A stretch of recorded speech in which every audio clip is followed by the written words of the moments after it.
Hello friends, ಇವತ್ತು ನಾವು thread ಪೈಪಿಂಗ್ನ ಯಾವ ರೀತಿ ಮಾಡ್ಕೋಬೇಕು ಅಂತ ನೋಡೋಣ. ನೋಡಿ, ಮೊದಲಿಗೆ ನಾವು ಇದೇನಿದೆ ಇದು 1/4 ಇಂಚಷ್ಟು ಕ್ರಾಸ್ ಬಟ್ಟೆ ನಾವು ಕಟ್ ಮಾಡ್ಕೊಂಡಿದ್ದೀವಿ. ನೋಡಿ, 1/4 ಇಂಚು 1/4 ಇಂಚ್ದು ಕ್ರಾಸ್ ಬಟ್ಟೆ ಅಂದರೆ ನೋಡಿ, ಈ ಥರ ಎಕ್ಸ್ಪ್ಯಾಂಡ್ ಹಾಕ್ಬೇಕು ಬಟ್ಟೆ, ಆ ಥರ ಬಟ್ಟೆನ ಕಟ್ ಮಾಡ್ಕೋಬೇಕು. ನೋಡಿ, ಕಟ್ ಮಾಡ್ಕೊಂಡು ಏನು ಮಾಡಬೇಕು, ಈ ನಾರ್ಮಲ್ ಫೂಟಲ್ಲೇ, ಸಿಂಗಲ್ ಫೂಟ್ ಅಲ್ಲದೆ ನಾರ್ಮಲ್ ಫೂಟಲ್ಲೇ ಯಾವ ರೀತಿ ಥ್ರೆಡ್ ಪೈಪಿಂಗ್ ಕೊಡಬೇಕು ಅಂತ ಈಗ ನಾನು ತೋರಿಸ್ಕೊಡ್ತೀನಿ ನಿಮಗೆ. ನೋಡಿ, ಈ ಥ್ರೆಡ್ನ ನಾವು ಯಾವ ರೀತಿ ನಾರ್ಮಲ್ ಫೂಟಲ್ಲೇ ಅಟ್ಯಾಚ್ ಮಾಡ್ಕೋಬೋದು ಅಂತ ನಾನು ನಿಮ್ಗೆ ಇವಾಗ ಹೇಳ್ಕೊಡ್ತೀನಿ. ಫಸ್ಟಿಗೆ ಈಗ ನಾವು ಈ ಕ್ರಾಸ್ ಪಟ್ಟಿ ಏನು ಕಟ್ ಮಾಡ್ಕೊಂಡಿದ್ದೀವೋ ನೋಡಿ, ಈ ಥರ ಎಡ್ಜಸ್ ಅಷ್ಟೇ ಕ್ರಾಸ್ ಆಗಿರಬೇಕು. ಕ್ರಾಸ್ ಆಗಿರೋದನ್ನು ಎರಡನ್ನು ತಗೊಂಡು ನೋಡಿ ಈ ಥರ ಇಟ್ಕೋಬೇಕು.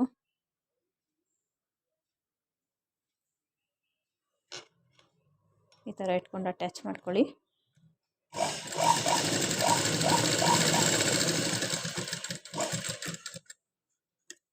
ಅಟ್ಯಾಚ್ ಮಾಡಿಕೊಂಡು ನೋಡಿ, ಈ ಥರ ಎಕ್ಸ್ಟ್ರಾಸ್ ಇರೋದನ್ನ ಕಟ್ ಮಾಡ್ಕೊಳ್ಳಿ.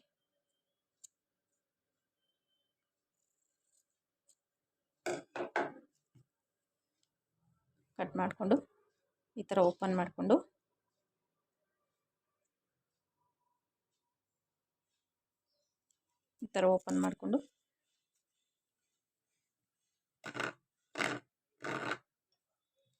ನೋಡಿ ಈ ಥರ ಮಾಡ್ಕೋಬೇಕು. ನೆಕ್ಸ್ಟ್ ಇನ್ನೊಂದು ಸೈಡು ಅಷ್ಟೇ,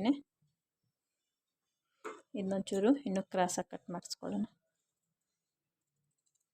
ಕ್ರಾಸಾಗಿ ಕಟ್ ಮಾಡಿಕೊಂಡು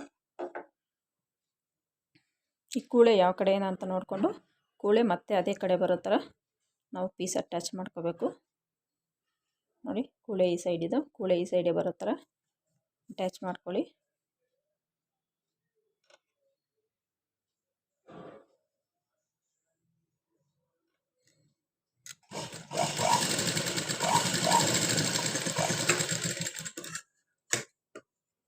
ಎಕ್ಸ್ಟ್ರಾ ಕ್ಲಾತ್ನ ಕಟ್ ಮಾಡ್ಕೊಳ್ಳಿ.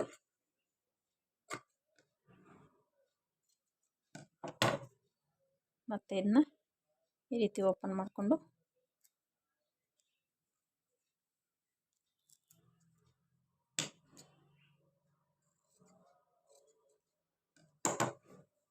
ಈ ರೀತಿ ಓಪನ್ ಮಾಡಿಕೊಂಡು ಇದನ್ನ ಫ್ಲಾಟಾಗಿ ಹಿಂಗೆ ಉಜ್ಕೊಳ್ಳಿ. ಅಷ್ಟಾದಮೇಲೆ ನೋಡಿ, ಇದು ಕ್ರಾಸ್ ಆಗಿದೆಯಲ್ಲ, ಇದು ಲೆವೆಲ್ಲಾಗಿ ಈ ರೀತಿ ಕಟ್ ಮಾಡ್ಕೊಳ್ಳಿ. ಇದು ಅಷ್ಟೇ, ಈ ಕಡೆ ಎಡ್ಜು ಅಷ್ಟೇ.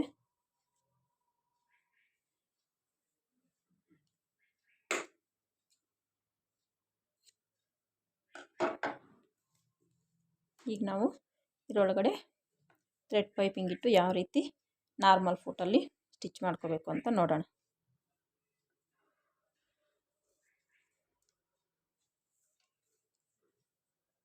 ಥ್ರೆಡ್ ತಗೊಳ್ಳಿ. ನೋಡಿ, ಈ ಥರ ಇಟ್ಕೊಂಡು ಫೋಲ್ಡ್ ಮಾಡ್ಕೊಳ್ಳಿ. ಈ ಥರ 1/4 ಇಂಚಷ್ಟು ಫೋಲ್ಡ್ ಮಾಡ್ಕೊಳ್ಳಿ.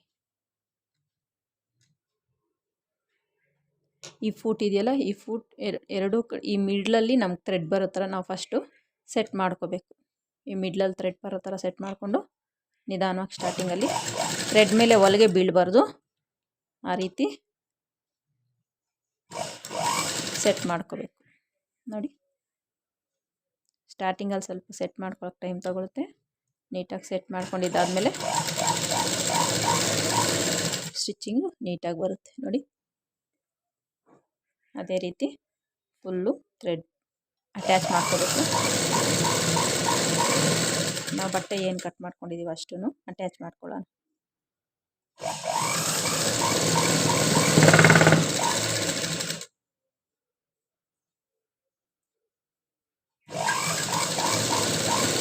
ಥ್ರೆಡ್ ಮೇಲೆ ಯಾವುದೇ ಕಾರಣಕ್ಕೂ ಸ್ಟಿಚ್ ಬರದೇ ಇರೋ ಥರ ನಾವು ಅಟ್ಯಾಚ್ ಮಾಡ್ಕೋಬೇಕಾಗತ್ತೆ. ನೋಡಿ, ಈ ಅಟ್ಯಾಚ್ ಕ್ಲಾತ್ ನಾವೆಲ್ಲ ಅಟ್ಯಾಚ್ ಮಾಡಿದ್ದೀವಿ, ಅದು ನೀಟಾಗಿ ಹಿಂಗೆ ಓಪನ್ ಮಾಡಿಕೊಂಡು ಈ ಥರ ಫೋಲ್ಡ್ ಮಾಡಿಕೊಂಡು ಸ್ಟಿಚ್ ಮಾಡ್ಕೋಬೇಕಾಗುತ್ತೆ.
ನೋಡಿ ಎಷ್ಟು ಚೆನ್ನಾಗಿ ಥ್ರೆಡ್ ಮೇಲೆ ಸ್ಟಿಚ್ ಬೀಳ್ದಿರ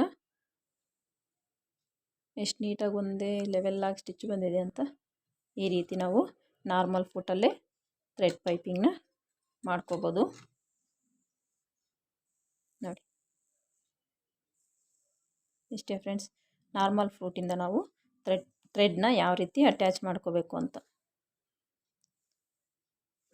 ನಿಮಗೆ ಈ ವಿಡಿಯೋ ಇಷ್ಟ ಆಗಿದರೆ ಲೈಕ್ ಮಾಡಿ, ಶೇರ್ ಮಾಡಿ, ನಮ್ಮ ಚಾನಲ್ನ ಸಬ್ಸ್ಕ್ರೈಬ್ ಮಾಡ್ಕೊಳ್ಳಿ. Thank you.